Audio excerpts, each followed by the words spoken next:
Roll call. Roll call. Councilmember Thomas? Present. Councilmember Moreno? Councilmember Morrell? Councilmember Harris? Councilmember King? We have a quorum. Approval of the minutes for the March 11th meeting, moved by the chair. Second by Councilmember Moreno. All in favor?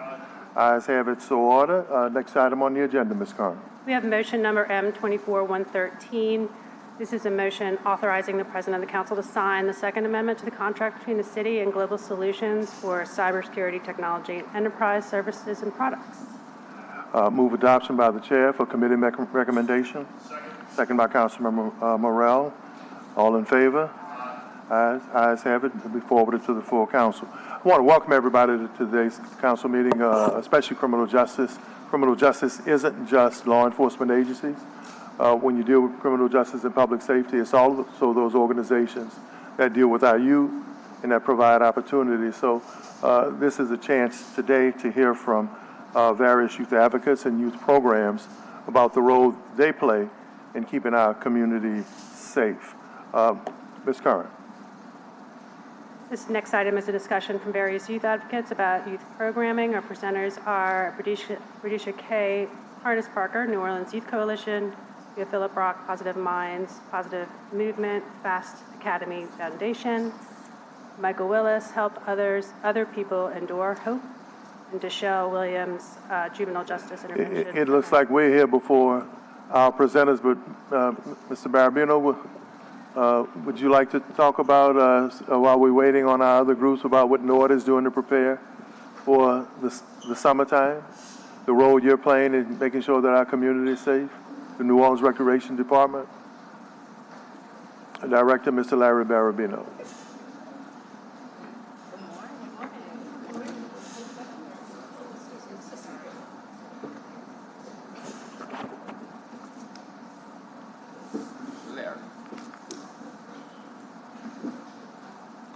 Mr. Willis, as soon, yeah, you got, everybody can be at the table, yeah, absolutely.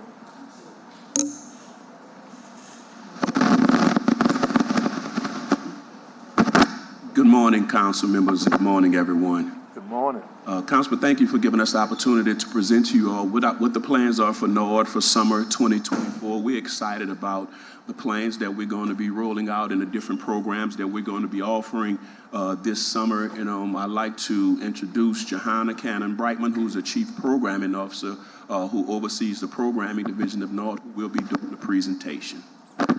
Good morning, council, and thank you for having us this morning. Again, my name is Johanna Cannon Brightman. I'm the Chief Programming Officer. This summer at NORD, we are very excited about the programs that we will offer to our youth. I will provide for you today an overview of our youth summer camps, an overview of our teen career camps, as well as an overview of our teen sports challenge. For youth ages 4 to 12, NORD will provide cultural, athletic, and academic enrichment for youth ages 4 to 12 years old for 6 to 8 weeks during the summer. We do this by partnering with various agencies across the city who participate in a partnership application process, which begins in October and it concludes in January. We have identified a plethora of partners and agencies who will provide these services to our youth. Breakfast and lunch are provided. Campers are also experience culturally rich field trips and performances. The fee from our camps range from no cost at all to a maximum of $30 per week. This summer, we will host a total of 22 youth camps across the city. We started March 11th with our expo, where we began our registration process for our youth. And to date, we have over 900 youth that are currently registered, which is almost 50% of our enrollment. So that registration process is still ongoing. That information is available on our website for families.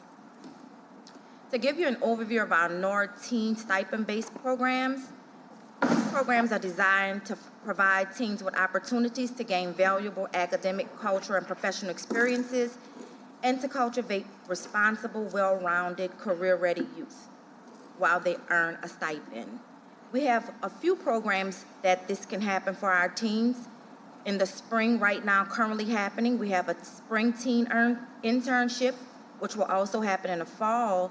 And for our summers, we have teen career camp as well as teen sports challenge. For our internships, teens earn a stipend of $450 for a 6-week program. As mentioned, it is currently happening that it began on March the 4th and it will extend through April 16th. And it will happen again in the fall, October 16th through November 25th. These programs provide the internship opportunities for teens to participate and explore academic, athletic, aquatic, and cultural enrichment programs through hands-on learning experiences of the many careers offered at NORD. So we have teens today at the rec centers in the afternoon. They're working the front desk. They understand how to operate the fitness center. And I think our most notable program is our junior lifeguard program, where we are training youth right now how to become lifeguards. At NORD, at 15 years old, you can be a lifeguard, but one of the challenges we have is they're not prepared for that task. So this internship opportunities give them the chance to really get in-depth knowledge on what it takes to be a lifeguard. Moving on to our teen career camps. NORD offers teen career camps to teens ages 13 to 15 with career exploration and job preparation skills. They also will have financial literacy as well as character development. Teens attend camp from 8 a.m. to 3 p.m. daily. Breakfast, lunch, and field trips are provided, and teens will earn a stipend of $30 per day over a 6-week period. The maximum amount of the stipend will be $450 if the campers attend each day from June 3rd through July 12th. We will host a total of 12 teen camps this summer across the city. You've mentioned the stipend a few times. The stipend's only good if you can get it. Yes. You know, the glitches and the problems we had in the past with It's kids going to with- be addressed right here. Okay, all Yes, right. I'm going to address them in a second. Again, the teen career camp will be for 1,000 teens. That application was released February 20th. To date, we have 904 applications that have been received, and 300 applications have completed the process for teen camp. For our Teen Sports Challenge, which is another opportunity for teens to earn a stipend of $450, where we provide the opportunity for teens to participate in a 6-week program that focuses on character development, mentorship, conflict resolution while playing 5-on-5 basketball, 7-on-7 flag football, volleyball, and this year we're excited to also increase that to add our esports, since we will have 2 esports labs, one at Milne Rec Center in District D and one in District C at Cutoff Rec Center. And the esports lab actually will be opening within the next few weeks, and it will be a part of our Teen Sports Challenge. We have a total of 600 teens that will be able to participate in that. And so, Councilman Thomas, as you were mentioning, we did have challenges last year, and I wanted to make sure that I added it here. We had everything from incomplete applications. Some of our partners, because NORD depend on partners, some of them allowed campus to attend and did not have an application on file. We received received attendance sheets that were submitted, but we didn't even have a way to contact those particular participants. We also had missing direct deposit information, and several of the teens' bank accounts were closed. So what we did was we looked at those challenges and we created the changes and put those in place to make sure that every teen who participates will, in fact, get their stipend and get it on time. So one thing we did was we started accepting applications a month earlier, which is why right now we already have 906 applications in our office. We also have eliminated accepting applications that are incomplete. So in the past, parents would say, oh, I will come back and bring you a social security number, for example, and they wouldn't come back. So we wouldn't even be able to send it through the ADP process. In addition, we also have started pre-populating attendance sheets. So that means we're taking it away from our partners to depend on who signs a timesheet. We'll send it with the name already pre-populated, and anyone who arrives who does not have a timesheet, they will be directed to our office so that we can clarify that. We've also started an electronic application submission, which has helped us drastically. As mentioned, we already have 906 applications in our office, when right now we normally would only have about 200 or 300. This also is an electronic process for them to submit attendance. Right now in our current teen internship programs, teens scan a QR code every day they attend. So right now I already have the attendance for everyone that have been attending, which allows us to do the verifications to make sure that everyone attending is fully registered. And then last but not least, the finance department, as well as a team of individuals, decided that all teams will receive paper checks. And believe it or not, I thought we would get pushback from our parents, but even in the application process, the parents are actually excited about it because the parents just did not have the money to keep their kids' accounts active. So I just wanted to give you those things to let you know what we have done so far to make sure that these teams are able to be paid on time. And if you have any additional questions. Any questions for Nord, or would the committee like to go through the different organizations about the program? Not a question for Nord. I appreciate y'all pivoting in the wake of the challenges last year and actually addressing them and dealing with them head on. I mean, I think working with the finance department, working with the administration, working with the partners to go to paper checks is an excellent idea. I know that we were trying to get kids to understand what bank accounts are and the like. And honestly, they'll still have that opportunity because, you know, when you go to cash your check, they're going to take that check cashing fee out, and somebody might go, maybe I do want to open an account, so I'll have to pay that check cashing fee. But rather than us create obstacles to this process to make it not work for them, I appreciate y'all working to change the process to make it more seamless. Sure. And listen, also what I wanted to chime in and says, I wanted to thank you all because during our budget hearing, you guys heard us, right? So I want to say thank you all because we're able to do the Summer Sports Challenge for 600 teams because of you guys putting the funding in our budget. Thank you. We're able to do the after-school internship programs because you guys put the funding in our budget to do so. Thank you. And it's working. The goal is to keep those teens from 13 to 17 to 18 years old off the streets during the afternoon hours. So they're doing things that they like. We're bringing in different speakers, but also they get to earn a stipend by participating. You know, because one of the biggest challenges our teens are saying is that, yeah, we want to do this, but we need money. How can I make money? How can I earn money? So these programs and your support allow them to earn a stipend by participating in those programs. And also, I want to also say thank you specifically Councilmember Helena Moreno, because we have two teams right now that's traveling, that's in Kansas. Right now, all expenses paid. They're in the Biddy National Championships. Our 14 years olds are playing for the championships in Kansas, and our 12-year-olds, they're fighting their way out of the losers bracket. They lost one game, but we were able to fund that trip through the foundation, through the funding that we received from GNOW, from you guys. So thank you all for your contributions to NORD, to the foundation that helped make that possible, because these are kids from different teams throughout the city that came together, and they're representing one New Orleans. I think you gave the same speech last year this time. Yes. About the 14-year-old traveling team. Yes, the 12-year-olds, yes, and 14-year-olds, yes. Thank you all for your continuous support. And Mr. Barabino. Councilmember Moreno. Thank you, Mr. Chair.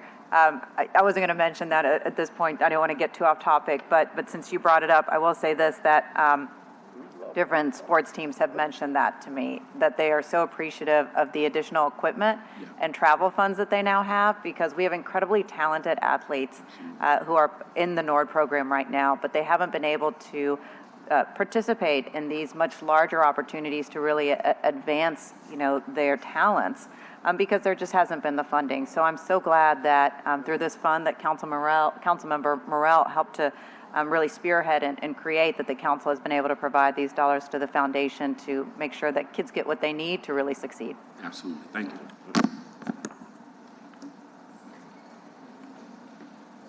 Councilmember Moreno. Councilmember Green. Thank you, NORD, for your presentation. It's possible that because I was a little bit late, I couldn't avoid being late. I want to ask you about lifeguarding again. We're still having challenges getting lifeguards, I would imagine, but I just want to be on the record publicly, and if you said it, my regrets. But I keep just getting asked about it, and I know the limitations. I've talked to the young people. I've encouraged them to participate in programs where they can get paid while they get trained. But could you summarize what you see as happening this summer? Sure. So last year we finished up with close to about 98 lifeguards last year for pools, which was a tremendous increase from the year before where we had 60-some-odd lifeguards.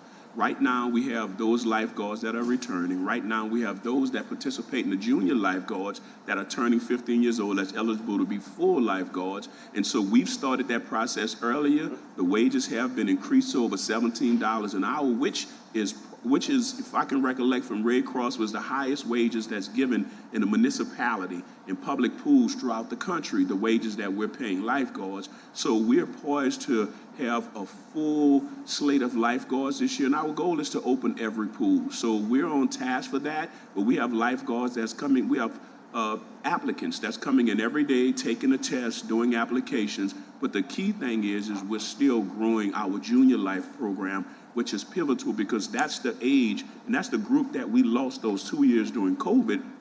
We had a whole gap of kids that we lost. Well, with us taking them young with the junior lifeguard program and growing them from 13 years old to 15 years old to become lifeguards, that's that stopgap measure to where that we should be able to continue to grow and have lifeguards. And that internship, that training, it's a stipend-based program, so those kids are also receiving a stipend for participating in that. And we're always open to accepting more applications for junior lifeguards, but definitely we're hiring and accepting applications for lifeguards. There's 2 requirements to be lifeguards. 1, you have to be able to swim, of course, and 2, you have to pass a drug test. Those are the 2 requirements for lifeguards starting from 15 years old and older, right? So we're not ruling out any older person that wants to be a lifeguard, whether it's an educator or someone looking to work during the summer months. We're not ruling that out. It's from 15 years old with a work permit and older.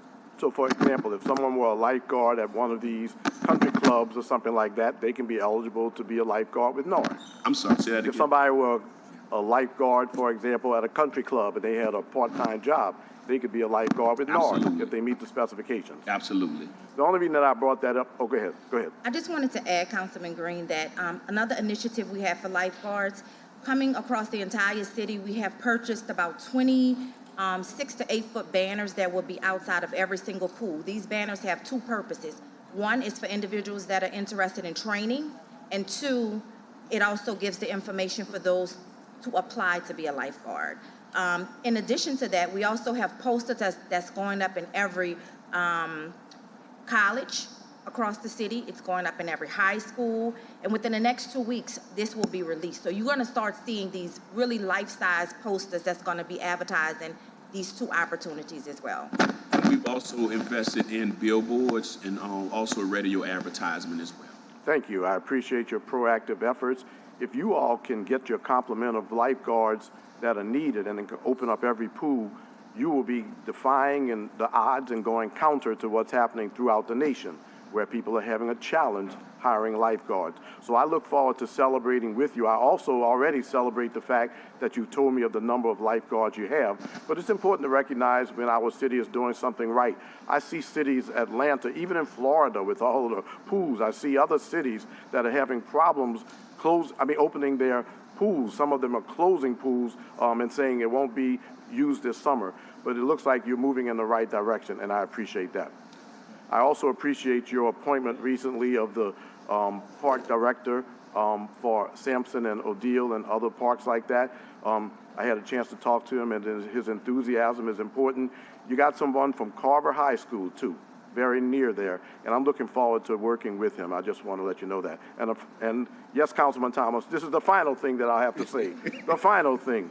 I want to thank you all at NORD for all of the programs that you provide. In my newsletter each week, we highlight the activities taking place according to NORD, including the Easter egg hunt this weekend, including the activities that are coming up soon, the NORD civic engagement class, the academies, and the ballets that is taking place. I just want to tell you that, in my opinion, we have as much to do as any other city in the country for youth, if youth get involved with the activities that are taking place. And that's why I appreciate what we're doing today. But thank you for all of those programs, and my applause to your coaches, too. Thank you, Councilmember Green. The reason for this particular part of the meeting is that the organizations that are year-round are providing opportunity for our kids. In many cases, are not part of government, are not part of any structure with the municipality, but they provide the services in spite of. They put up their own resources. So I thought it was important for criminal justice not just to talk about what we do with locking our kids up, but from the people who are actually providing the services year-round. And this is just a few of those organizations. We'll hear from others at the next criminal justice meeting. Mr. Barabino, if there are no other questions for you guys, I see Positive Minds is here. if you could allow them to have you guys seat at the table. Mr. Brock, if you guys could come forward when Mr. Barabino moves over. Now we'll hear from Mr. Willis from the Hope Organization. Mr. Willis, pull your mic down, please. Good morning. Good morning. Just want to tell you all thank you for the opportunity to let some of our voices be heard. We do realize that the city does have resources, just that everybody, for some reason, is not getting, the information is not getting out to the general public some kind of way, the same way. Our mission has always been to do community engagement, try and get families involved, the kids involved outside, burn themselves out, go inside and go to sleep. And let the people from these different districts get to know they public officials, the mayors, the council members, the police department, the fire department, XYZ, you know. Our events are not funded by anybody, like we're not a government institution. This is just people that saying, you know what, we're not the kind of people that want to come and point fingers and blame you all for everything. Y'all doing the best y'all can with what y'all got. Y'all got y'all support groups of who y'all want to support and who you don't want to support. Too many times we get too caught up into our egos and everybody get mad when some council members support these people but don't support those people. I ain't into none of that. My thing is, I always come in and ask y'all, what can I do for you all? You know, how can we work together? How can we do this a better way? You know, how can we do transitional housing, you know, for the people that's sleeping under the bridge? And it looked like it worked for Mardi Gras. Then after Mardi Gras was over, and boom, we went back there. You know, then I got this thing where I'm gonna do mock elections, where I wanna educate the kids on voting, how to register to vote. What are all the options? Don't just vote Democrat because somebody said, your mom said vote for Democrat. No, vote for a candidate that's really doing the work in the community that we see doing that's working for us, not telling us the dream that after I win, I'm gonna do this and do that now. Those days are over when it comes to me. I have over 50,000 people in my database. I give all my events. I do appreciate the donations that you all have also helped with. Some of you all don't know me, the same way I know some of you all. But I don't get mad and be like, Oliver, you ain't come to this, and Green, you ain't come to this and that. See, like I'm talking now, Green, we always have this negative thing where he get into his social media thing, and then he let me know. He told me personally, I'm going to invest my money to Successful 5. I'm not going to invest my money to you. Right? Somebody asked me to come talk to him, and when I came to him, this is what he told me, period. Right? So, and he have the right to do that. Yeah, like, thank you for saying that. I'm sorry, it's my time to... No, you bring up my name over something stupid like that. It's stupid to you, but it's relevant to me. No, it's not relevant. But if this is my moment, that goes to show you're not an open-minded person. You shouldn't even be a councilman. I'll comment afterwards. You shouldn't even be a councilman. If you can attack me from saying what you told me when somebody told me to ask you for help, and this is what you told me. To me, you're a messy man. You told me I'm invested in Successful 5. You trying to put two brothers against each other. So you're messy. You shouldn't even be sitting there if you want me to go there. But I'm gonna move on because I ain't coming for that. I'll wait. Right? So anyway, because anybody have the right to invest into whoever they want. What I might have going on might not be what other people got going on, and vice versa. Right? I don't support everybody's event as well. That's why I told you I appreciate what you all do for me and have done for me. Y'all don't owe me anything, and I don't owe y'all anything. But I'm gonna do the work. Where I'm from, when we see a problem, we don't talk about the problem. We look for the solution. That's all. And even with you all, if we find out, like I've done plenty of partnership with Noah, period, for years. I've been doing this over 30 years. And I don't even want to be disrespectful to my elder, but he got to understand, this is what he told me and how he did that with me. You know, me and you, Oliver, we already talked about our problem. We good. I ain't worried about that. You know what I'm saying? But every time I come to this certain situation, I got a certain person being very disrespectful to where I'm going to keep undermining Michael Willis. Michael Willis is self-made. I didn't ask nobody here for nothing. I don't come here with my hand out with nobody, period. I'm giving you ideas. Transitional housing for the people that's sleeping outside. Okay, try that. Okay. Then I'm telling you all the problem we have. We have no community engagement, period. Point blank. You go out for photo ops. I do the real work. My Easter event last week, that's just passed, you all came. And y'all, nice turnout. Every year is a nice turnout, right? I sponsor Super Sunday on the West Bank by myself, all right? I do events every year by myself. I give away 500 turkeys, hams, every Christmas and Thanksgiving. Toys, 500 by myself. Thank you You have very never much. contributed anything. I don't need you to tell me thank you like I'm finished. I'm talking. No, thank you. I'm just saying thank you. But I'm Look- letting you know, looking right I've at been me. doing this. Thank you. I've been doing this for 30 years without Yes, support. okay. So I'm not really tripping off of that. I'm asking you all, because maybe I'm asking the wrong question. Some people come asking for something. Maybe I need to be asking you all, what can I do for you all? How can I give a fundraiser and help guide some, you know what I'm saying, some of you all on better directions? But I ain't gonna let nobody take no shots at me. Anyway, I also, because our voting turnouts have always been low now, we have to figure out a way now how to get this generation and next generation to start registering to vote so that we don't continue to have these same problems, right? So I'm gonna do something that's called mock election, where this paper is gonna show them how you can register to vote, and boom, we move on. We have to teach our youth. Like Hope stand for that. When you see this child hand here, that's an adult hand holding a child hand, guiding a child the right way. That's it, helping other people endure. That's all we stand for. We're not trying to be the world's greatest nonprofit. We just want to be a servant of God to service the people. Who like it, cool, who don't, it doesn't matter. But all we want to do is help you all, period. Like y'all see my agenda, I done mailed that out 1,000 times to 1,000 people, and this is what it is. This is what we stand for, all right? So at the end of the day, again, I came here and I'm coming here to ask you all, what can I do at Hope, and how can my community influencer help each of us put out the information we need to get to the general public so these people can get these resources. I don't offer all these resources. Well, I can get a crowd somewhere, but I don't want to do a party without a purpose, all right? I want to, when I do it, if I got 1,000 people there, what we're giving them. I want to give them resources. Go over here, Energy can help you. Go over there, be a vendor, right? Even if you don't want to pay no money, just come be a vendor to offer the opportunities for everybody to have the same opportunities that this city says it has to offer. And that's it. And I just want to be, if I can, my company and some other companies saying, listen, y'all give us the information, we'll post it for you. Period. We'll post it. And that's it. You know what I'm saying? But anyway, I ain't come here for all that. But man, it got me on some more coffee. But again, I am asking you all, what can we do as the community? Remember, we can't ask you all to do something that we're not willing to do for ourselves, period, all right? And maybe we missing some gaps here and there. Maybe we have to reintroduce some programs. You know, like they just brought back McGruff the Crime Dog. I've been submitted that, and I'm glad that they finally got McGruff the Crime Dog, you know, because that was a familiar face that kids had in our day.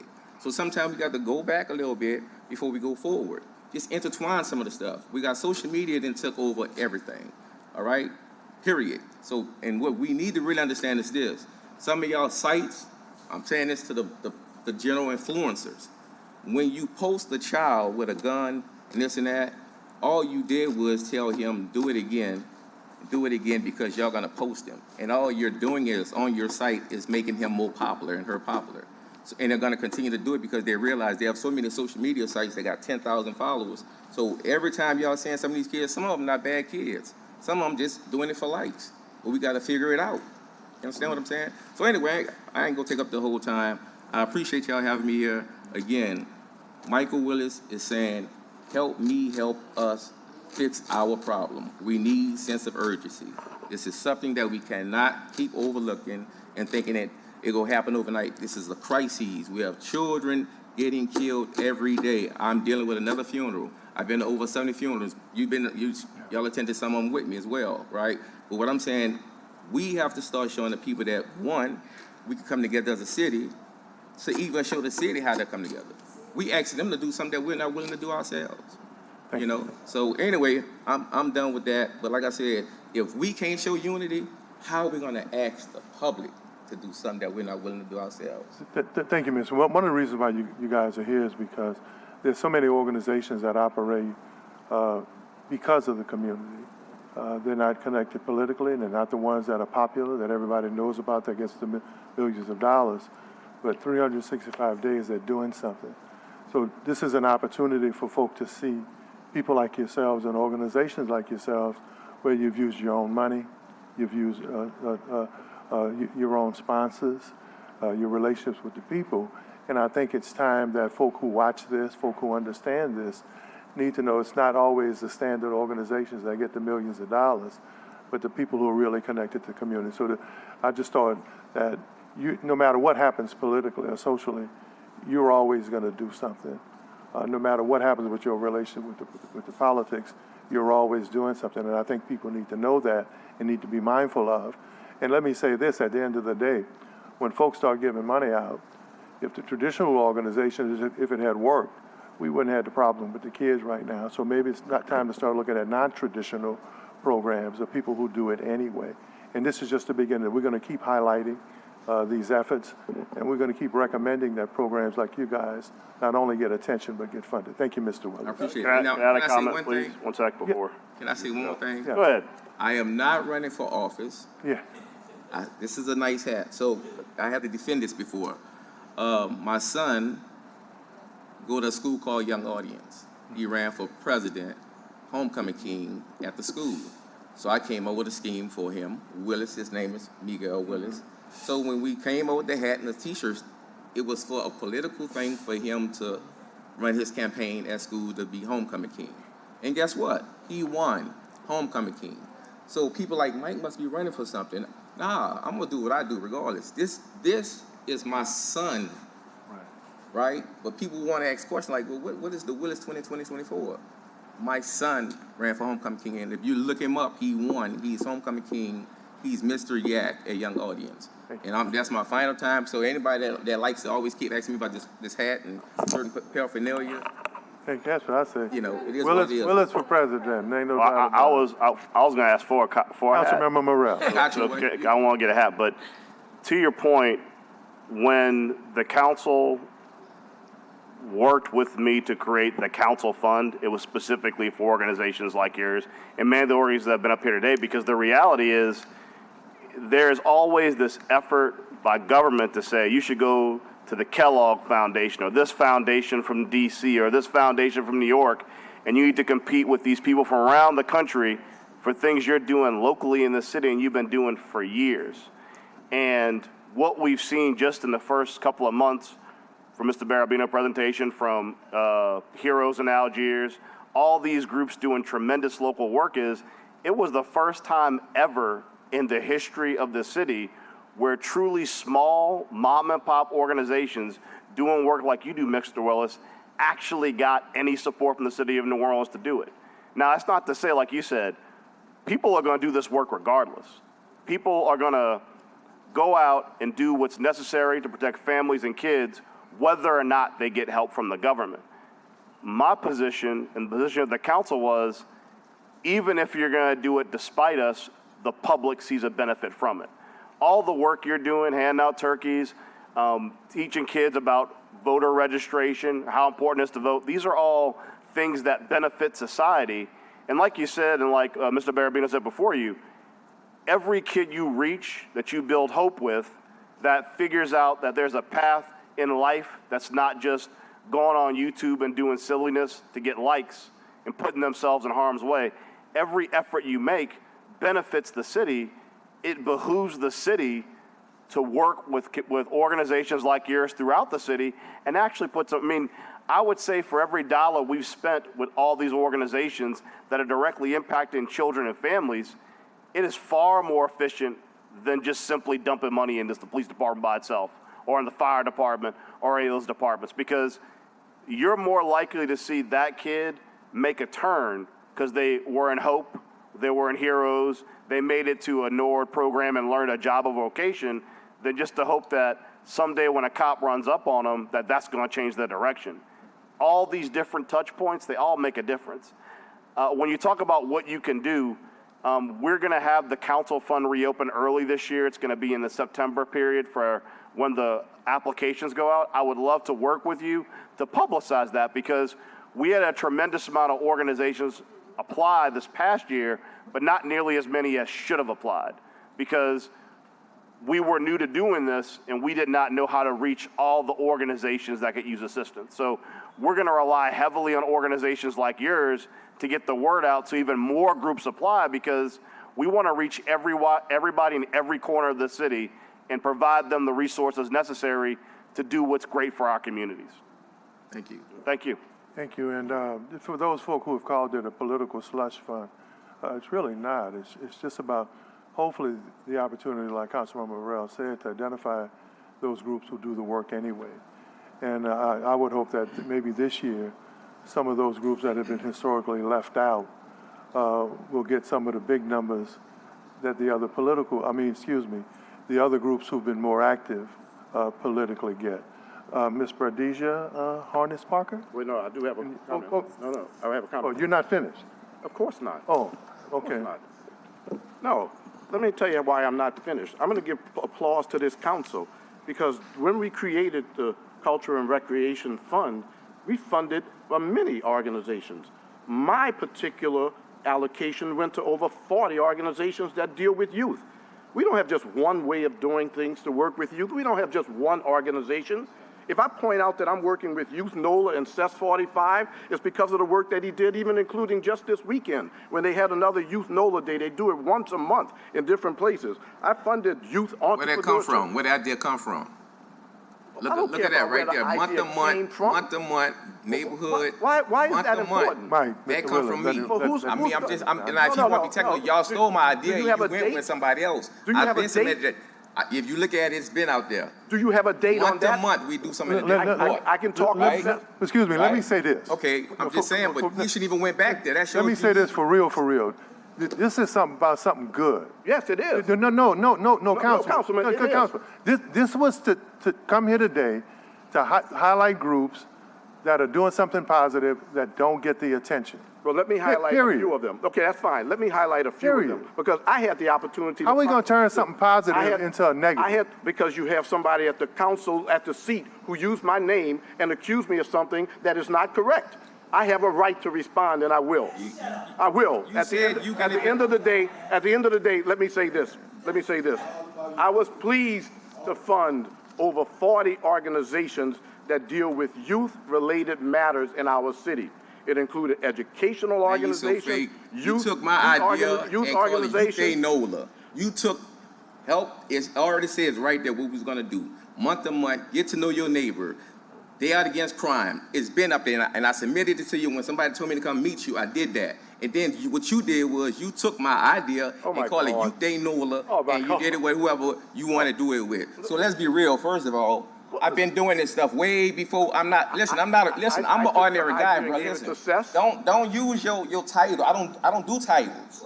You're a man like I'm a man, all right? And I had the time to speak on what I wanted to speak on. You're being very disrespectful.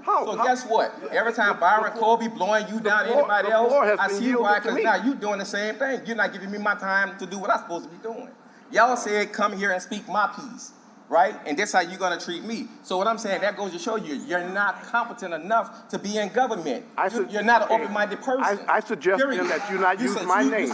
You suggest me what? I suggest that you not use my name with inaccuracy. I said your name. Did I threaten you? I'm telling you what you told me. Well, then, can I And you're a respond? messy person. Can I respond? Is that For what? messy if I respond? For what? Because you We and got I, past that. We was on to this young lady about to start talking, and you came back. So that shows you something wrong with you, bro. okay, bro, go ahead. All right, I listen. don't have time for I don't do titles. I don't have time for My that. name is Michael Willis. Period. Okay, all right. And I tell you what I'm gonna do. I'm gonna put the hood on. I'm Batman. And we're gonna get rid of some of you jokers and you clowns. All right, we've been I hearing bet you that- don't win the next election. We've been hearing that I for bet a you long don't. time. I bet you don't win All the right, next we've been election. hearing that for a long I time. bet that. I bet you that. I'm proud of what I this bet council you did. that. I've got 50,000 people in my corner. I promise you don't win. Okay. Mr. Mike, All right. we come in here for solutions. I know what we come here for. We come here, we talk about Yeah. working together. We talk about unity. What we exposing right now, that's not it. But that's I understand where you at with your frustrations on the work and I'm not frustrated.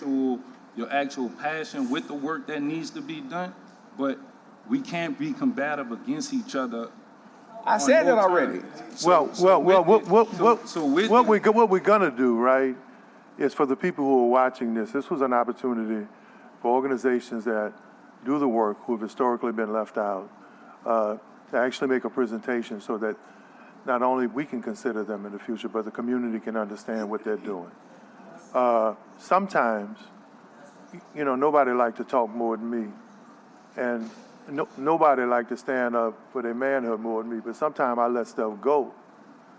I let it go just because, and I've been a fool before too. I've been, you know, back Don't when... accuse me of being a fool. I'm not calling you no fool, Oh, bro. well, look, I'm not calling you I have no a right to fool. respond. I'm not calling you no You gave fool. him 5 minutes to respond. I said have me. an opportunity to say what I want to say. Councilmember Green, I said me. Well, I Hey, wasn't council finished. members, council members. I wasn't finished. I Council said, members. Councilmember Green, I said me. I wasn't finished. Mr. Chair, can we please get on to the presentation, please, Mr. Chair? We'll let you finish at some point. I said me, period. Mr. Chair, Ms. we've got some Khadijah great Harness speakers. Parker. Thank you. Still morning. Good morning, Council. I'm good, my nigga. I'm good. I'm good, dude. I'm good. I'm good. Councilman Thomas, thanks for extending this invitation to me again to present on the New Orleans Youth Coalition. I am grateful. As many of you know on the council and as here today in the audience, this isn't my first time presenting on New Orleans Youth Coalition. The last time I was here with Ms. Dyshell Williams, and it didn't go too well in the council. But being mature adults, Ms. Dyshell took the lead and she came after me and she said, hey, Braisha, you know what? I'm tired. I'm tired of fussing. I'm tired of bickering. You have a service that we can use, and we made it happen. We're coming up on a year, and we have impacted more than 40 kids through my organizations, which teaches kids how to deal with their mental health, trauma, and grief through sports, recreation, and writing. And let me just, before I go further, Mike, I understand your frustration. Eugene, I understand your frustration. I understand that a lot of us are frustrated in here. I even had a moment before I sat down today because we are fighting just to be fighting at this point. Like, you guys created a fund for organizations to better serve youth and families. But because of my stance I've took in the past with the mayor's office, with NORD, with JJIC, just from my long history of truly advocating for kids, I have been blackballed. And I'm not saying this by any of you purposely, but by organizations and people in government and people in this room today have blackballed me and purposely left me out of funding. I service more than 1,000 kids across New Orleans metro area, whether that's showing up to their school to be an advocate, helping a parent with bail, creating programs and managing them. I didn't create a fancy presentation like NORD and all these other organizations because I've done that in the past. I've bought that in a council. I've emailed it to you guys. I've worked with Leslie Harris. I've worked with Jay Banks. Like, I've been doing the work. So I'm coming here today to ask you guys, stop ignoring us. Like, I'm right here. I'm connected to, looking around this room, this entire room. And this just shows how much work I have been doing since I was 8. And I said I wasn't gonna cry because I teach my children and families to stand strong. But it's only so much a person can take. Eugene, I will appreciate if you pick your head up. Oh, I'm listening to you. But you're not looking. I come in here, no, I don't want you to argue with me. We're not doing that. Okay, I'm listening to you. Thank you I very come much. in here time and time for free. On behalf of youth and families, I service through most of these organizations, especially NORD. I'm tired of folks not purposely wanting to work with me and pay me for my work. You're talking about stopping gun violence? In 2012, I had to fly down the steps of Joseph S. Clark High School because I had a kid from Berghain getting ready to shoot a kid from the 7th Ward because one of my kids was ball hogging in a game. A parent came, got me and said, Coach, we need you. I stood in between my kids I remember that. and that gun. I could have lost my life. I'm tired of being ignored. I'm tired of barriers being put in place purposely for me. In the past, I have came here by myself. Today, I've asked these folks to show up with me because I felt like I've been by myself. I am tired. You're not by I am yourself. tired of watching organizations I have helped build. The 18th Ward, T-Boy, I have helped build these organizations from the ground up. No consultation fee. I have worked with Philip Brock and his brother, and they walk past me like they don't know me. I am tired. So I am here today on behalf of youth and families and senior citizens of New Orleans to say it would be better to receive funding from the city and anybody watching so that my organization can be sustainable and longer lasting. JP Morrell, my feelings was extremely hurt when I reached out to your office for summer camp where I was able to impact more than 10 kids, and it could have been more, but we didn't have the funding messing around with Job One. And I said, can you help us? And you said we can only donate $100. When the stipend for each kid was $500. I reached out to Blair Bell Barnes, Sage Michael, Never Felt Love with Freddie Brooks, and those men came out their pocket, and I was able to pay those kids myself cash money. There wasn't no flaws in my payment system. I didn't have the community on the news asking me why wasn't my kids paid. I do the work. I'm connected to this whole room in one way or another. At some point, every council member in the last 8 years, including the mayor, has sat up there and said, I love the work you do. Justin sitting back there, I used to work with him in the neighborhood engagement office, walk past me like I'm nothing. Like I didn't help build these offices. I am the Office of Youth and Families until it was corrupted. I built that out. That was me. These organizations you see standing up here and not even echoing my name, I helped build that out. And for them to not come and stand with me today, I'm losing kids to suicide, gun violence, mental health, trauma, and systems. It's not making, I'm not here to fuss no more. I don't want to fight. I am tired. So I don't have the presentation. I can tell you my numbers in the back of my head from 2011 to 2013. I serviced and saved 500 boys that was going across the city trying to kill each other. YMM, One Tenors, Bird Gang, Seven Wall. I have coached every kid in Central City from 2011 to 2013. That was me. Partnered with Dryads YMCA with Jermaine Bridges. That was me. But because I am humble and a servant of God, I don't brag or boast. But I am tired. Thank you, Ms. Rhodesia. Thank you very much. Positive Minds. Good morning, everybody. Good morning. My name is Philip Brock. I'm the CEO and founder of Positive Minds, Positive Movement, Fast Academy Foundation, a community-based organization completely dedicated to helping young at-risk students and athletes with mentorship and empowerment on all levels. Quite naturally, our organization does do a lot of community outreach. We have the opportunity to partner with going into JJIC, giving that same life skills, mannerism, basic fundamental structure skills through communication skills. We do fundamental athletic sports training, fundamental academic skills training, and of course, fundamental achievement success training that is mental health and behavioral health standings. We've been doing this work for quite some time. My background is mental health. Previously, I ran Walker Family Services as CEO of that particular, as the director of that particular organization.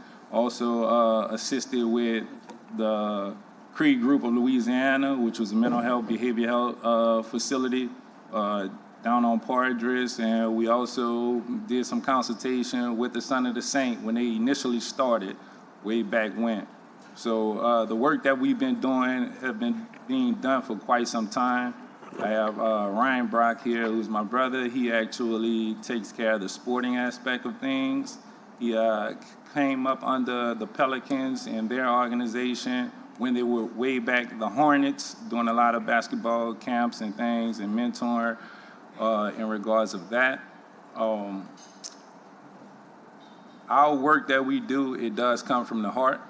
You know, we're not here to point any fingers or anything like that. We attempt to work with just about everybody in the community, whoever it may be, from the standpoint of having an understanding that the solutions that are needed for the issues that plague our community are already being put in place. I have an understanding which the vision that God has given me to be able to align those solutions and have a plug-and-play system. Quite naturally, you know, everyone has a solution, but not knowing where those solutions are have been an issue in our community. In regards to, like you said, this meeting is to be able to identify the works and the solutions that are had. We are part of the solution. Quite naturally, everybody at this table is a part of the solution that's needed for our city to be a real community. And it doesn't come from the standpoint of pointing fingers on who did what and who didn't do what in regards of Ms. Bradisha has been doing some work for quite some time. We had an opportunity when we first kicked off to assist her in a basketball camp. We had an opportunity to go in and do some things with her. Quite naturally, you know, Mr. Mike's been doing some work for quite some time. I feel his frustrations as well. But what I do understand and realize when it's the work of God is something that most people, you know, can't identify the challenges that come with it, because it's almost as if you're going against the grain for what's necessary and needed to be done. But for me, I stand strong on the work that's being done.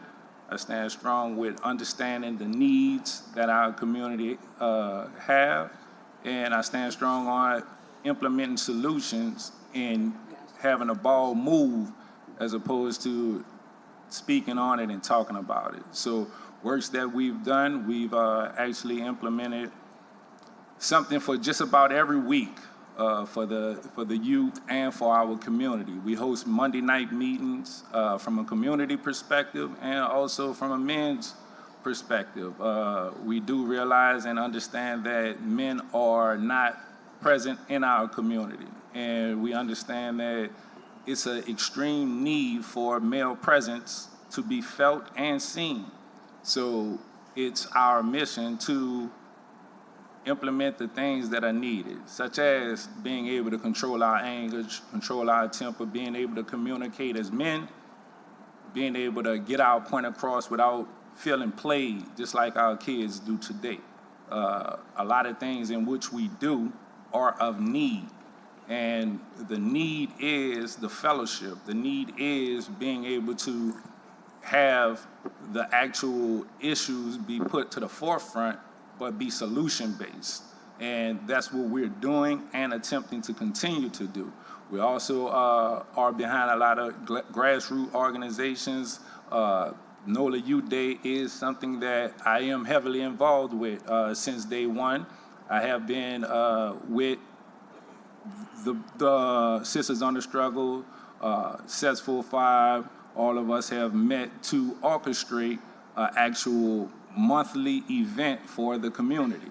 And in doing so, Councilman Eugene Green has been a blessing in disguise with that particular thing in which we have going on, because Brother OT has shown up just about whenever needed for the work that's being done. We're not here to do anything but to create solutions. There are plenty issues that are being had. There are plenty concerns that are had, but we're solution-based all the way across the board. We're life coaches, we're athletic coaches, we do career and college track mentorship, youth character building, you name it, we're doing it. And we're just doing it at the best of our ability and what we know. And we don't have a problem with partnering with anyone. We don't have a problem with anyone coming along and being a part of, because the idea of the positive movement is just that, to be able to move our community forward in a better light than what it once has been. And what I noticed from the standpoint of us being able to do so, we must be humble in the work that we do. And being humble, quite naturally, in due time, will be exalted, just as the word says, when his time is right. Like, everything takes time to grow. When you plant a seed, you never see that seed planted. It just takes water in order for it to flourish. Quite naturally, the works that's being done up here, those seeds have been planted. It's time for it to flourish. That's why we're here today, to be able to explain and present the works that's being done to the council who has the resources that are necessary for the work to continue moving forward for a positive movement. Quite naturally, we are here in the community pouring out our hearts for these things that we believe in, because these are some of the things in the past that have been done, that have worked, that we have seen to be able to work. So moving forward, quite naturally, we do need our council members to understand the work that's being done. We do need the council members to support the work that's being done. We do need the council members to speak upon the great works that are being done to keep us encouraged on the work that we're doing. It is challenging work. There is no book to be able to outline exactly what will work, but all we know is that the consistency for the works that we are doing is putting dents and quite naturally moving forward to be able to have some type of change.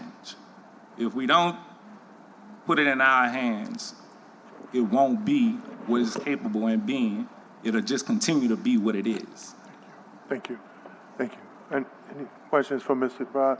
Mr. Shell Williams. Good morning, Council. So I'm here to speak on the money that was allocated to JJIC for the New Orleans East area in terms of conflict resolution. I was out during the previous council meeting, so I wanted to come before you today. We have identified some groups, and some sit at this very table, in regards to services that will help the families in New Orleans East. We ran into a small issue in terms of getting the CEAs and contracts in place, because we at JJIC were without a fiscal manager.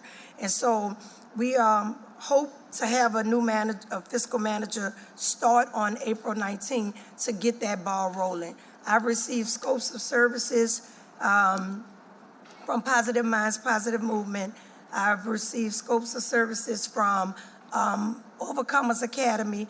I had a formal, informal conversation with Ms. Bradisha Harness for the New Orleans Youth Coalition. Ms. Bradisha's doing a lot of work in the East, so I'm glad you, especially with our youth. Right, she's phenomenal. We had our differences.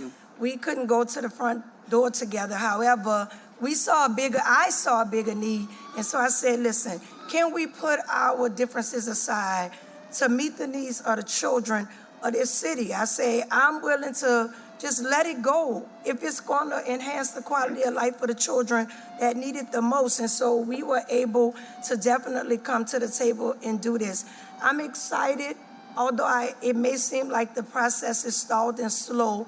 This is my first time being allocated money to serve an outside purpose. And so I want to make sure that I am dotting every I, crossing every T, because this is not grant money for me. They placed it in my budget. And so when I come before Councilmember Joe Giarrusso, I want to be able to explain how the money was appropriately spent. What else I could add to that? Well, those kids on the inside wind up on the outside. On the outside. What I will say is also looking at some of the programming partners, and I have 25 programming partners inside of JJIC. I saw if these individuals could come into this space and help make that environment a comfortable environment, kind of piggybacking off of what Ms. Harness said, we have kids with a lot of generational beef, territorial beef, just social media beef, and they are able to coexist in that space. I'm saying it's not the work of Ms. Williams, it's the work of the community of partners that's coming into that space to help with the conflict resolution, to help with the basketball therapy, to help Positive Minds, Positive Movement to address the mental health, Pastor Brown, people helping people. We want to hopefully not just help the children in that space, but their families as well. And so I would like to also tap into some of those partners inside of that facility that's helping me with intervention to maybe bring it to New Orleans East for prevention services. Thank you. Thank you. Can I say something about her? Yeah, Mr. Willis, and then council members for comments after Mr. Willis. Mr. Willis. She invited me to a couple of events, and I came in, right? I really come from the streets, so I'm gonna leave it like that. I saw something they didn't see. They had a young man, and he was out at the time. He got out, but his demeanor was something like, I'm ready. You know what I'm saying? Like, if you've been there, you see it, you can read it, right? I asked her, I said, listen, give me that kid right there name. She said, for what? I said, something's going on wrong, right? And then he was released. Then she called me, she said, Mike, I don't know how you called it, I don't know how you seen it, but he's back, right? I just saw something that I can identify because I've been there, done that before. And they had plenty of experts there, but they couldn't see something that I saw in this one. And I asked her, right? And then she said, Michael, you will not believe this. He's back, right? I mean, because some of us can identify something. And if we can work together to figure out how can we, if she can't pick up on something, and I did, I'm going to bring it to her attention, you know? And I don't ask nobody for no money. You know, I came on. Right, so Mike Willis came and he said, Ms. Williams, what do you need from me? I will provide services for free. I just want to help in some capacity. And so I said, Mike, I appreciate the willingness to come in to help, but let's just find out where you fit into this equation. And I went to school with Mike Willis. However, we didn't realize that until we met in this arena. And I said, because most of the time when I see you, your platform, I see you supporting families and victims and individuals that have been killed, but I'm on the opposite side of it. So how we bring these two together, because I may have some kids in this agency that may allegedly have harmed the people that you're advocating for. How do we bridge that gap and make this where it's not one-sided, that we're undermining the victims and then, or I'm bringing an individual into the space that may potentially have an issue with the alleged perpetrator. And so we had a lot of dialogue and just trying to figure out how Mike can fit into the equation at JJIC. Thank A lot of people gotta understand this. Like, I'm not a policeman, so I'm not here to solve a crime. I'm here to, if I see and identify it, then we bring it to the table and talk about it, right? Like, even, like she said, some of the people that she's housing may have killed or did something to these people that I deal with, right? I'm not there for that, though. Like, I don't, when I come to her space, I just know it. I'm like, oh, that's such and such, that's such and such. But I'm not there to judge him. That's a kid that got lost in the system. That's it. Thank you. Well, working together works. Our first speaker, and everybody has 2 minutes. Let's respect each other's time. Mr. Keith Hudson, in support New Youth Coalition, followed by Mr. Gary Bollier.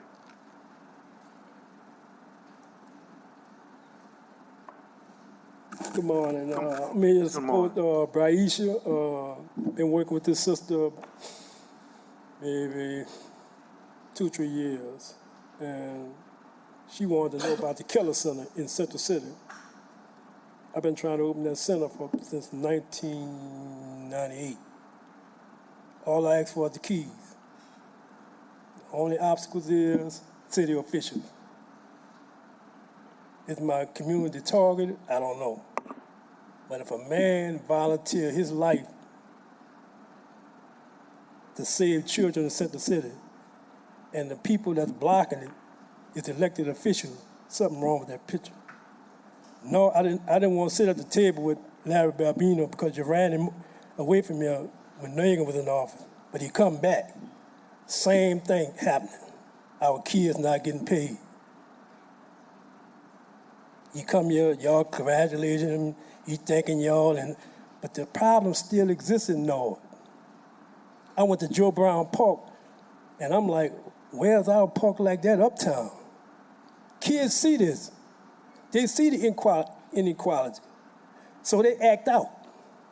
Our kids, my kids act out. Because they always ask me, Mr. Keith, when the center open up? What can I tell them? I lie to them, tell them it's coming. It's been coming since 1998. My neighborhood produced the most prisons in the state of Louisiana. Why is that? See, the officials can't answer that. But our kids see This is the decision they have to make. Okay, you telling me to do the right thing. I got dope in my hand. I'm getting money every day. What you got to replace this?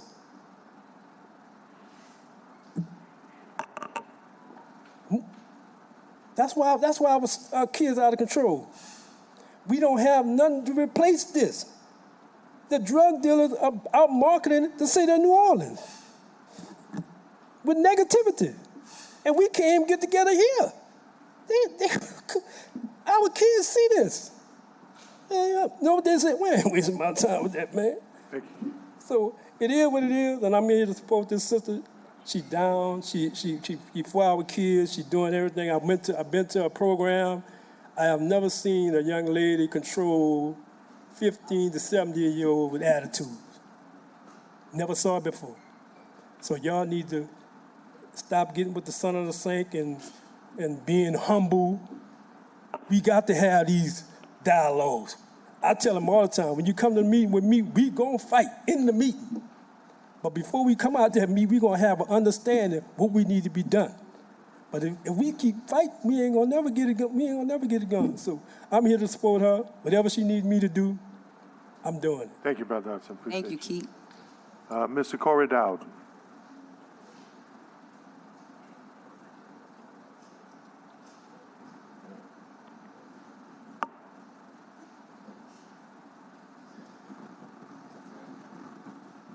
What's going on, Mike? How y'all doing, man? How y'all doing? Hey, good morning. How y'all doing, everyone? It's so great to hear that people are doing their work. It's great to hear that y'all have this so-called culture fund.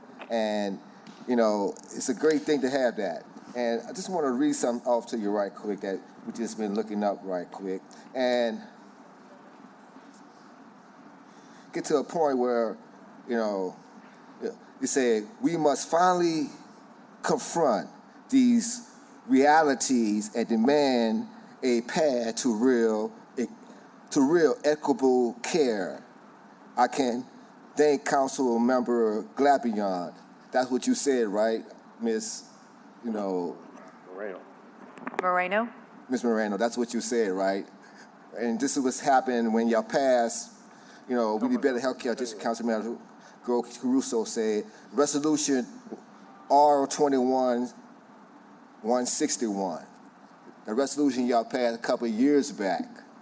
And, this was meant for a Department of Health and New Orleans Health highlighting centuries-long and social inequities that have been put many racial and ethnical minorities at increased risk of disease.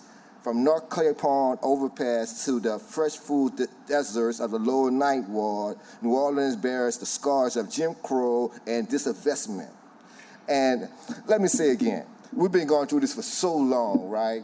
And, the answers is from us all the time, and I use their names and, Dr. King, Mr. King name as well too, but Oliver and Eugene, I know your hearts out because I spoke to y'all, some great men. So, and you too, sir, you know what I'm saying? And all I say to your whole family, I love them. But anyway, so again, we have to know where we at and how to put our energy in the right way. And guess what? I can throw mud on a lot of people, that I assist in this universe, but it's not about us. It's not about personally.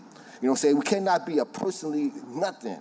It's just not a personal thing that we need to do because unless we have the unity, this will, be, the terrible thing. Even in our own city, do you know the life expectancy from the Lower Ninth Ward to Garden District is 26 years? Do you know that? Do you know that? Just here in New Orleans alone, the life expectancy is different.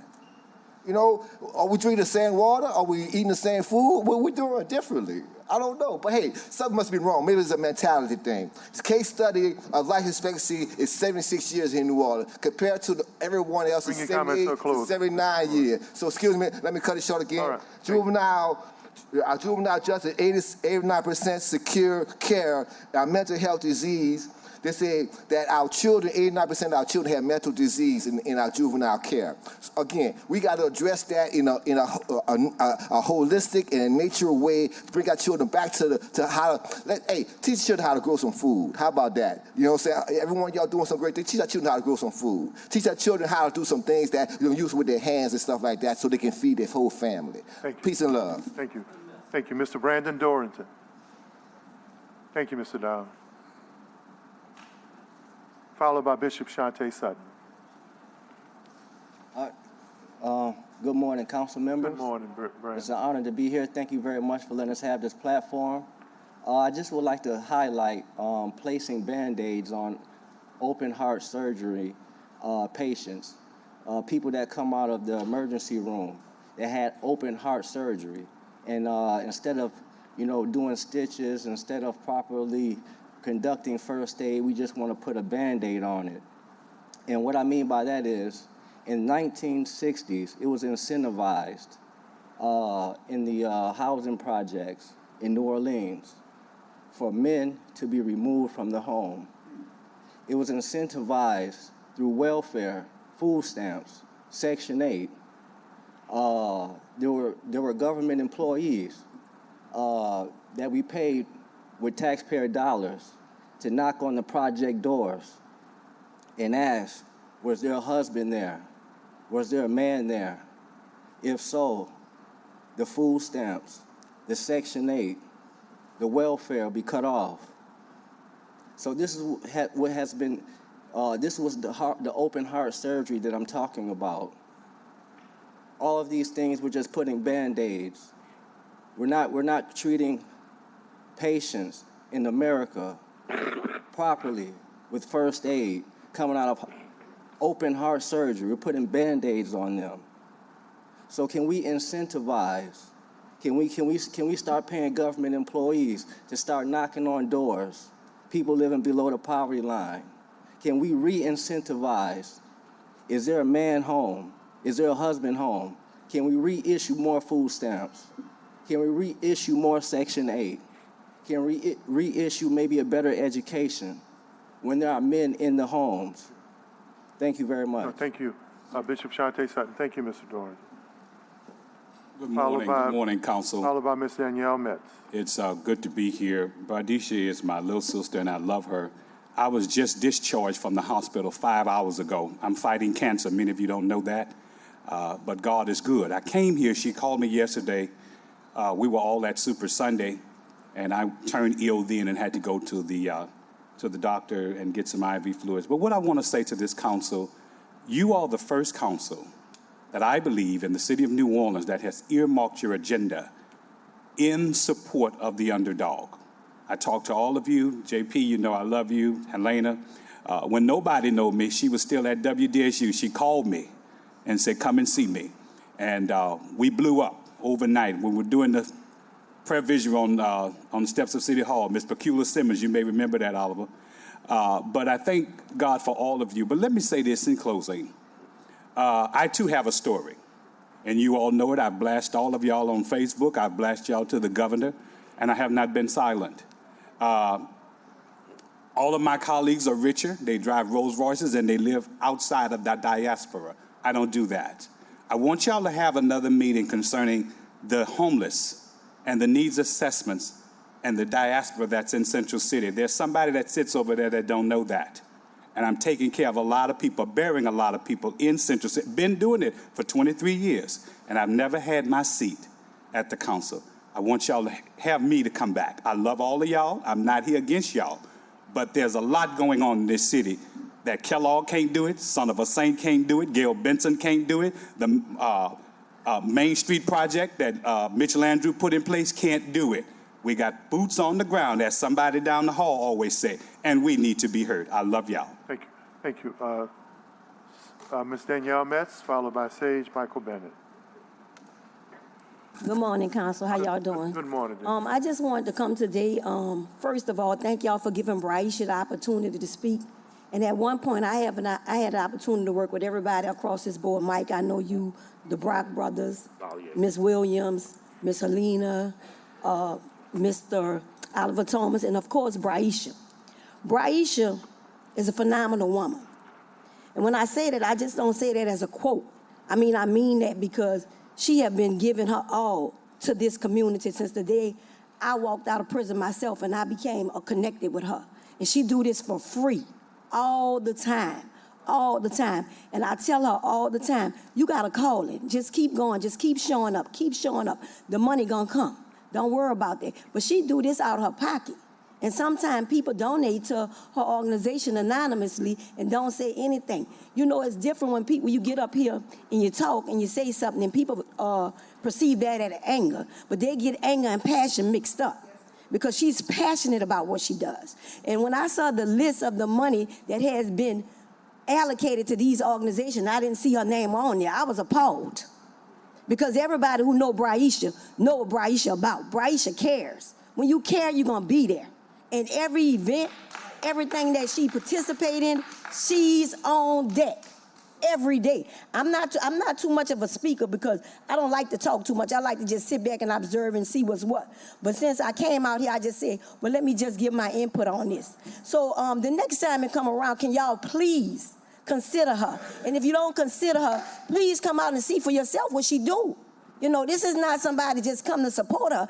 I support the work that she does. When I was working at Ceasefire, it was things we couldn't even get done because nobody told us about things that was available to us. But Braisha would come in there and say, y'all could get some tents. Y'all could go right on there by Gusman. That's for y'all. All you got to do is do this. She had tents out there. We were sitting out there in the hot sun beaming on us. We didn't know where to get nothing from. But she came and showed us the way. So I just want to say that I love her. I love my city. I love New Orleans. At one time, I didn't feel this way, but I feel this way. I never thought I'd be able to say that. But we got to work together because we can do so little just apart, by one person, by ourselves, but together we can do so much. And that's what community is all about. You working with us working with you, and we making this thing work for the city and our kids. And that's all I got to say. Congratulations on the documentary, too, Danielle. It was wonderful, baby. Streaming on PBS April 1st. Sage Michael Bennett, followed by Mr. Gary Ballier. Thank you all for having this convene. And I just really wanted to take time out of my day to support these people in front of me. I know them directly for being 10 toes down in our community. We work on many fronts. Some of you I work directly with. Some of you I see you all support your work you do. Everything is interlinked. There's only one injustice and only one people that injustice pretty much done on. So I understand the fight it takes to work with government, to work with community. We can't take a bath and wash off our work. If a grant don't come, we still do our work. So I'm a victim of gun violence in my community that forced me out of my home. I'm a victim of police abuse, which I filed complaints against police officers that have been sustained in retaliation. I've seen two sides of this world. I've also organized with Community Advisory Group through the Safety and Justice Challenge funded by MacArthur Foundation to reduce prison population and reduce ethnic and racial disparities. I participated on the Jail Population Management Subcommittee and the Ethnic Disparity and Racial Work Group. I was part of community engagement where I was instrumental in funding money to Aaron's Resting Place to directly fund victims of violence, victims of abuse, thousands of dollars. All these things, not Instagram posts I do.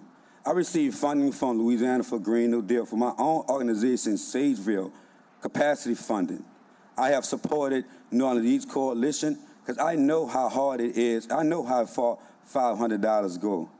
I supported the Youth Days. I support the People Helping People Project. I attend these weekly meetings because we all, as brothers and black men, we need to sit on a regular basis, support the work that's already done out here.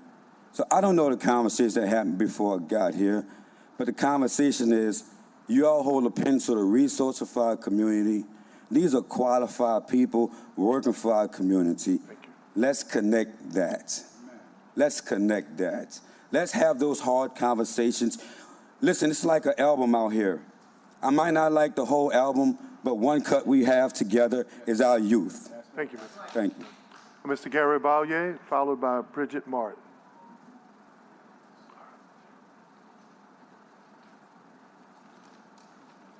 thank y'all. Reese, you know we love you, and you know what to do when it's time.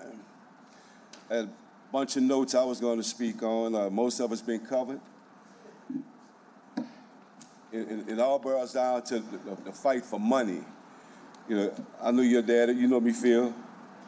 I remember you were born. You know, we come up, you get a cat with a pickup truck, you put the boys in, and you go to the next neighborhood, and you play what was called sandlot football. We was at a thing a few nights ago, and the guy said, what's sandlot football? You find an empty lot, you bring some kids in, you play, you might have a fight or two.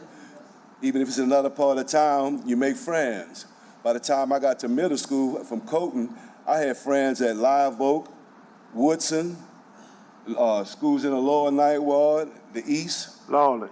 Yeah, Lawless, exactly. We need to go back. We're trying to reinvent the wheel. Go back, I always post on the show in the Marvin our 60s and 70s mindset. We've lost it. When we were little boys, Phil, we know how to get through our problems. You know? Our kids, Braisha, the kids that's beefing that you're dealing with, we used to deal with that. It was easy, Mike. We don't have to, all these PhDs and Ivy League educations and all, they're not gonna solve these problems. Throwing money at it's not gonna solve these problems. You gotta talk to these people. A summit or on a regular basis to sit down and figure out what's really going on. Come walk through the 7th Ward with me, Eugene. I live in your district. 2 Road T Street, anytime. We go to Brooks, Richards, sit down, talk to the people sitting in those lots getting high. They can give you the solution to these problems. You know, it ain't that hard. The stuff that we need to do is basic. NORD used to be at its elite in the 70s. Guys I played with when I was in school, I see them driving the UPS trucks. Some of them went on to do good in the military and things like that. We've lost that. Boy Scouts, things like that. I don't hear about that no more. Eugene, I'm gonna give you kudos for the swimming piece. I'm a regular at aquatics at Treme. I think we ought to have mandatory swimming classes in the city that's 6 feet below sea level. By 3rd grade, all our kids ought to be able to swim. We should never have a lifeguard problem. Thank you. Thank you, Mr. Bajay. Thank you. Bridget Martin, followed by Romanda King. Miss Bridget, Miss Bridget. Good evening, Council. Good evening. I'm going to be short and brief because I've nearly worked with everybody on this board, and I am an advocate, but I'm an advocate for women. And it's very difficult to get children if they have a broken mother. But these people who I've worked with, they are not your status quo. And the reason I wanted to speak was not because of the money or because of the funding, because I've noticed that we put the money where we want to put it, when we want to put it there as a city. I'm here to fight for barriers to be moved. There's a scripture in the Bible that says if you have an alt with your brother or sister, before you offer your gifts, you need to move the alt out the way. And I think these people can't get what they need because of personal things that won't be moved. No matter if we get along, our main goal has to be the leading force to what makes us move. Right. And if I don't like you, or I think this your idea, or I want backdoor you, the people lose because of personal feelings. And that is what's going on in our city. There is nothing Mike can do, B can do, my boy can do that will make me say my beef with you is bigger than the problem in my community. Amen. And I think that is what's standing in the way. Personal things that she's been through, personal things that Mike's been through, that has stood in the way of the work that they're doing. And the work can't be done because our people are losing because of my personal belief, personal feelings against a person. So I'd rather support this person than that person because I don't like you. And that's coming from mature adults. So how can we help our kids if mature adults can't put personal feelings aside for the people? So to me, move the barriers because the work is being done. I've never got a funding grant from nobody. Everything I've done came out of my pocket, and I've watched the community put money into the ground for our people. Yes, so what I'm saying is The grassroots is getting it done with or without the help, but most of the help is not being done because of personal feelings. If we could put that aside and get the work done, our people will be saved. That's my 2 cents. First name Hallie, last name Luya. Romanda King? King. Followed by Mr. Belden Baptiste. How y'all doing? Hey, King. Chilling. You know, I'm new to all this right here. All right. Haven't been here since Mama D days, but here they go. I'm here to speak on behalf of the youth in general because that's what we stand at, you feel me? Everything start with the youth. Me, myself, my daddy got locked up when I was one day out the hospital, you feel me? So fast forward to me having to get custody of my daughters for 16 years. You feel me? So I'm always looking for things in the community to be part of and to have them part of, and it's been like that for years. So in 2015, we started doing it for the youth, and nobody knew. We was helping youth ages 3 to 17 because I never asked for funding. I always do everything I do out of my pocket because I don't have time really for this stage of things. But a little funding would push things further. So that's why I'm here, you know, speaking on behalf of the folks that's speaking up today, and particularly what Braisha have going on, because I see myself in her. When I was out here serving fruit in the community, everybody called the police on me instead of telling me what to do.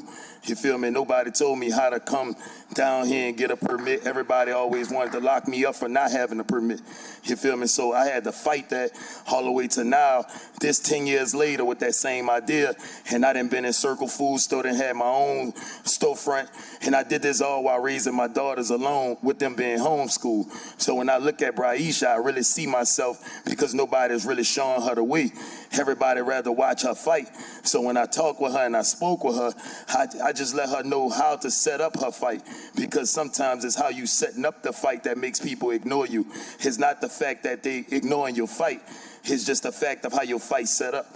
So when I come here, I literally only came here to speak on behalf of what she got going on. And I love what Phil and everybody up here got going on, you feel me? But I do know that y'all have y'all fight set up. Y'all know how to speak. Y'all know what y'all asking for. Y'all know what y'all looking for. Y'all know how to talk to the council. I don't see that. And when I'm talking with Braisha, she just so passionate about what she got going on. She don't have time to really set that up. You dig? But I feel like if folks really sat with her and showed how to set it up, she'll probably have one of the biggest youth situations in New Orleans. You feel me? And that's over what I have going on because I got trust in what she have going on. You feel me? So I ain't gonna hold y'all time. I just wanted to make sure I speak on just make sure we putting the light on the underdog, because sometimes they have to fight a little harder to be seen. And that's why everybody know me, because my fight is serious. And if you won't see me, just stand in my way. First of all, you're one of the greatest examples of a young black man that this world has to offer. Watch where you come from. He made a real important point before Mr. Belden closes us out.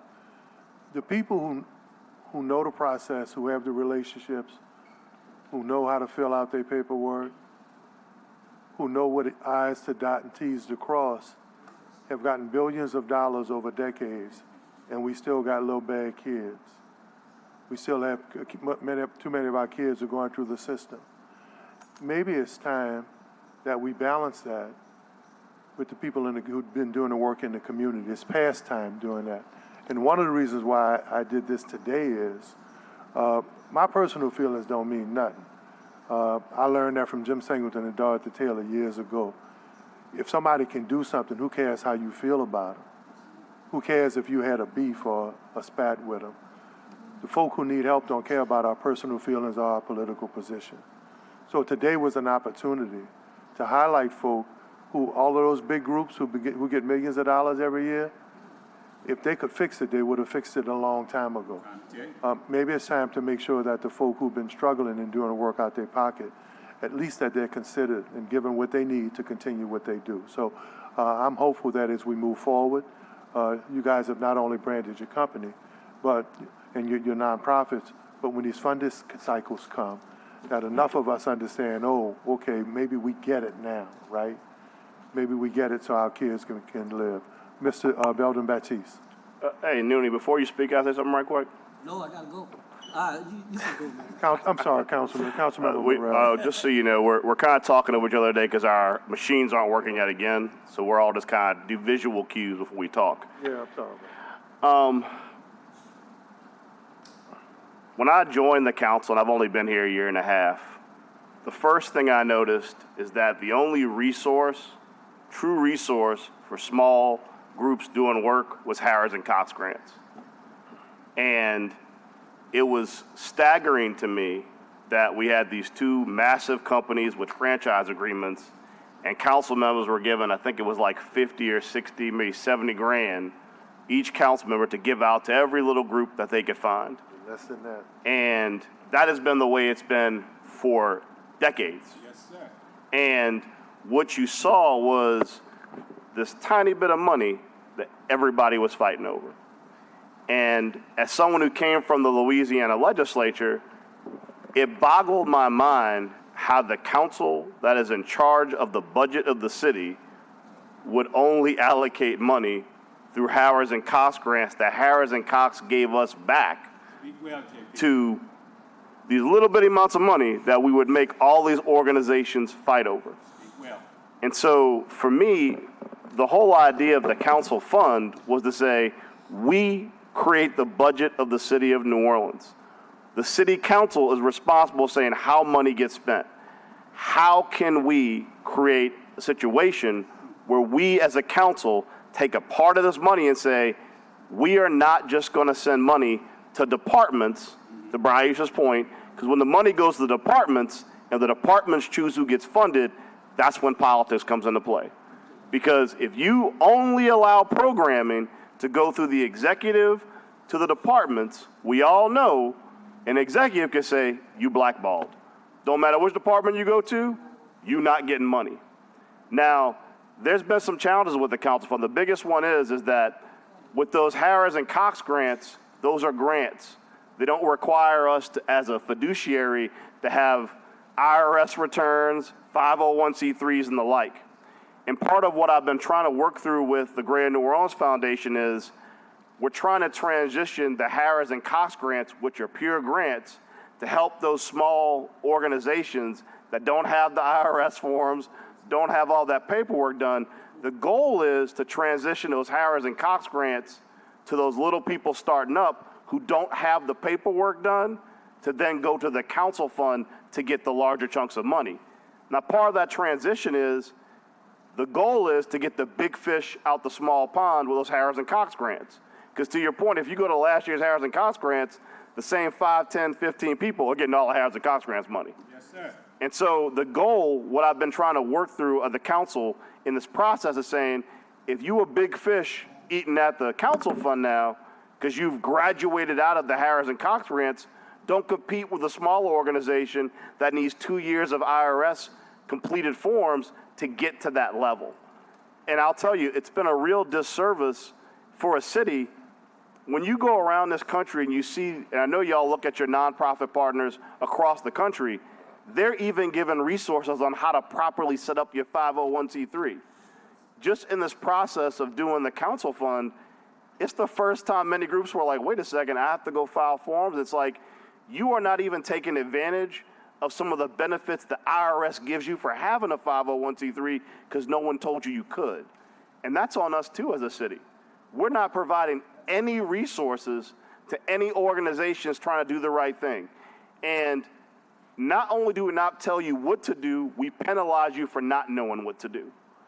And those are things, part of what I've been working on with Greater New Orleans Foundation is to help create classes to teach new nonprofits how to set up the 501c3, how to have all that work done, because there's so many resources that if you don't have all your paperwork right, and you don't even know the paperwork has to be right, you just get checked. And there are people, there are people out there who rely upon people they don't want getting funded to never learn the right way to get the paperwork done. So this is a process. We are working through it. We did not do as well spreading the news around about the council fund because it was the first year, and we're going to do better this year. But we have to look at this as a multi-step process to meet organizations where they are. Because some new organizations, they won't have a 501c3, they won't have the IRS forms. That doesn't mean we shouldn't help them. It means we should find a way to help them and meet them where they are. Thank you. Mr. Baptiste. Good morning, Council. How you doing? First of all, let me talk about my ride and die, Braisha. I think y'all should fund Braisha. Braisha called me late at night. I need her late at night. I had 3 young girls. Nobody was housing. Braisha found a house for them and everything. Had a house. Anytime I can call Braisha. She's pushing with the New Orleans youth. She give from her heart. She ain't gonna let y'all know. She take her bill money and her little girl money to fund the youth. So Braisha should be funded. Let me talk about Mike. Mike called me at night and everything. And when he gets something, he said, listen, bring your people from the 7th Ward and I'll give you something. Or he'll say, hey, I got the stuff, I'll bring it to you. Mike is one that's been fighting out there with hope, you know. And I hope y'all councilmen fund him, you know what I'm saying? Because at the end of the day, we should not be here. Jerome taught me from a little boy, Tamarine and Fan. And what these 2 people is doing, they're doing Jerome work. Jerome Smith will be proud of him. You know Oliver because he's your cousin, but you helped us. When you was in the council, I came to you, I said, Nord don't got football. Nord need this for the youth. You picked up your phone. JP, you pick up your phone, you know. But, you know, I'm going to be short today. I ain't going to bash nobody. I'm going to be nice. But look, there's 3 people I want to take my hat off to. One is Mr. Nell Mintz. One is Bishop Sutton. He should not have to ask to come to the table. He should already be fighting. I meant to the table. Manny King. Manny King is fighting. I just saw Manny King buy clear clothes, give fruit. He even gave me some free fruit, you know? And he tell me how to keep my body healthy and everything. Those people should be applauded. We should not be fighting, you know what I'm saying? We should be standing up, you know? And I'm saying, Oliver, and this council, y'all need to call a youth summit. We need to get all the youth groups on the same agenda. And like the young lady said, we should not be beefing out here. No council member should be mad about nothing, you know, because I don't ask y'all for nothing. You know what I'm saying? I come out my pocket in the 7th Ward. Now, Oliver, I might ring your phone about 10 times and tell you, just give me that check. JP, right. I might tell you, give a little check, you know what I'm saying? I'm going to keep it real, you know? Right. And when you don't give it, I get a little mad, but you make that check happen. Right. But at the end of the day, man, we need to come together in this city, you know? Miss William, I apologize to you. You didn't invite me 10 times. I ain't made it. So you can bash me, you know what I'm saying? I got something called a noonie sauce, and I'm not going to bash nobody today. But what I'm asking the council, JP covered a lot of it, let's fund these grassroots groups. I don't care if they're not a nonprofit, if they're LLC, because the grassroots are busting their butt every day. Just like Mike and Braisha, they're running in the middle of gunfire. I run, but I try to get a bulletproof vest from Mr. Gary, you know what I'm saying? Because I ain't catching nobody bullets. But what I'm saying, man, let's get together, let's save our youth, and let's fight. You know what I'm saying? Thank all y'all, appreciate what y'all do. God bless y'all. Thank you. Any other comments from council members? Yes, I want to just... Councilmember Green. Yes, I want to just thank all of the people in our city who work with our youth. There's always going to be challenges, unfortunately, for a variety of reasons related to history and the like. But I see you all, and I see people who are committed to youth. As we know, there's no one way of doing the things that have to be done in our community to make it a better community. But there are many organizations that are doing good work. I'm on my way, for example, from here to a lunch provided by the Silverback Society to some inner city youth who are members of a particular school. They're going to have a great time today. They're going to have seen mentors working with them, as I am one, and I've been working with them for 6 years. It reminds me of how much good there is in our city relative to our youth organizations and the 100 organizations that we provided funding for during this cycle of the Culture and Recreation Fund are but a few of the many that are out there doing some good work in our city. Let's continue to do that good work, and I appreciate what you all are doing. Thank you. I want to thank everybody for coming. I really do. I think this sheds a new light on potential and opportunities in our community. Look forward to continuing to work with each of you. Each of you are valuable members of our community, and we're blessed to have the people not only at the table, but the ones in the audience. I will say one thing before we go. When you're dealing with the government money, you want to make sure your paperwork in order, because they'll come get you, especially if you're black, and especially if you're in our city, and that's for real. I know. So it sounds good to know that we have all these funding cycles, but dot your I's and cross your T's. Danielle and I can tell you fill out the process the right way, because we'll give you the money, but when they come for you, I don't know too many people gonna want to swap out places for you, right? But also, if you have an issue with the application, come see us. I think Councilmember Morrell offered opportunity.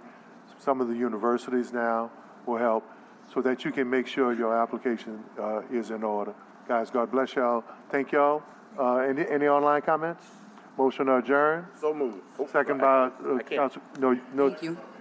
Gene, you ain't even on the We committee. don't have a quorum, and we also don't have a quorum, so. Right. No adjournment. Yeah, it's adjourned. Yeah, there's no reason why y'all shouldn't have money.